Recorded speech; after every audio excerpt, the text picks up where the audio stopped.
O Mal Sem Par, Samuel Bolton, 1605 a 1654. 2 Samuel 24:10. Parte B. Pequei gravemente com o que fiz. Agora, Senhor, eu imploro que perdoes o pecado do teu servo, porque cometi uma grande loucura. Estas palavras foram ditas quando a mão de Deus pesava sobre os filhos de Israel por causa do pecado de Davi em recensear, contar o povo. Alguém poderia perguntar: era contra a lei numerar o povo? Moisés não fez o mesmo tanto quanto Josué e Neemias? Sim, mas Joabe viu nessa atitude o orgulho do coração de Davi. Que felicidade seria para Davi e Israel se Joabe não tivesse concluído o trabalho. Porém, ele obedeceu e numerou o povo. Mas qual foi o fruto? Qual foi o efeito disso? Lê-se: e o coração doeu a Davi, versículo 10. Isto é, sua consciência o acusou. Se a consciência não for um freio, será um chicote. Se ela não for refreada, ela será açoitada. Se não ouvirmos os avisos, sentiremos os golpes. Se ela não nos impedir de pecar pela admoestação, ela nos fará sofrer pela contrição.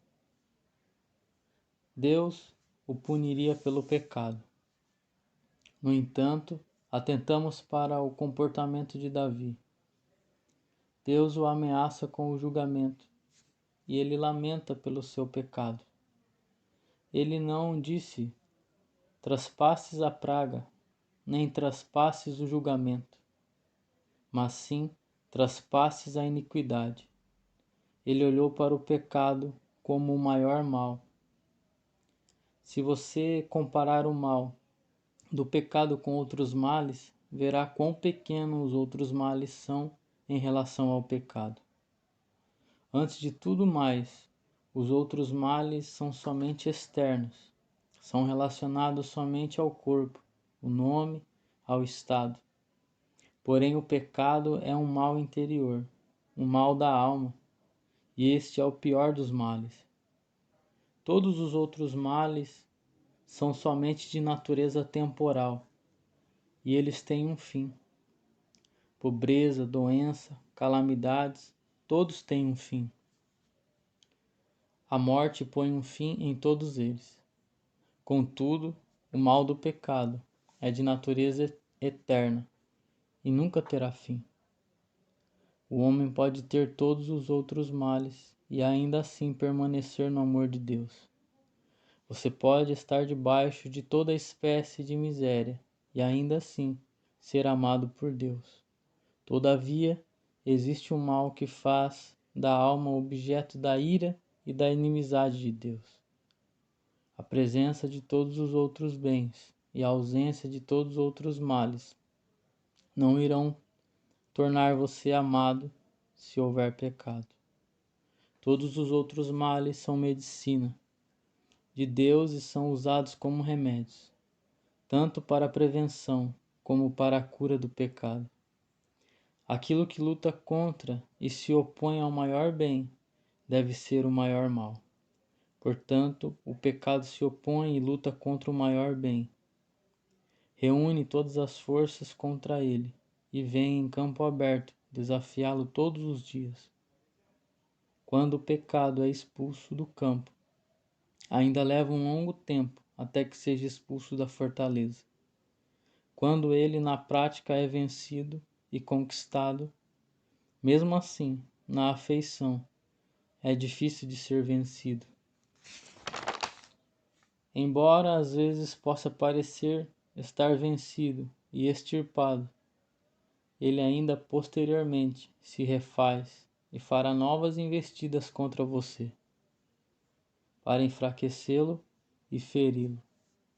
Aquilo que é o fundamento e a causa de todos os outros males deve ser o mal sem par. pois o pecado é a causa de todos os outros males.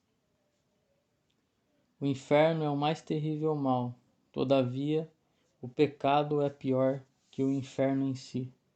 Separe o inferno do pecado em si, embora não possamos fazê-lo. Ainda se pode fazer uma separação intelectual, só em nosso entendimento. Digo então que o pecado é pior do que o inferno, porque o inferno é somente um lugar punitivo. Mas o pecado é um mal excessivamente maligno. Romanos 7, 13. Existe o bem na punição, o bem na justiça, mas não existe bem nenhum no pecado. Portanto, o pecado é o maior mal. Daí conclui-se que ser entregue ao pecado é a mais triste punição, o mais terrível julgamento que existe no mundo. Se o pecado é o maior mal no mundo, vejam quão loucos são aqueles que procuram livrar-se de outros males, admitindo o pecado. Ele se mata para salvar-se. Aquele que tenta salvar a sua vida dessa forma, perdê-la-á. Quando Cipriano foi sentenciado à morte, caso não renunciasse a Cristo, o governador tentou discutir com ele que deveria ter pena de si e renunciar seu erro ao invés de perder sua vida. Cipriano, porém, respondeu-lhe: Senhor, tu és meu juiz e não meu conselheiro. Em tão clara e justa causa não há necessidade de conselho. Não irei desonrar a justiça da minha causa, como se fosse decidir entre sofrer ou pecar. Se o pecado é o maior mal, então veja a absoluta impossibilidade de recebermos alívio e socorro da parte de qualquer um debaixo do céu, por causa da culpa do nosso pecado, a não ser que venha do próprio Senhor Jesus Cristo. Você, pecador, cometeu um único pecado? Então, disso nem todos os tesouros da justiça nos céus e na terra são capazes de livrá-lo ou ajudá-lo, a não ser o Senhor Jesus Cristo. O que é exigido para expiar a culpa de milhares de pecados é também exigido para expiar a culpa de um só pecado.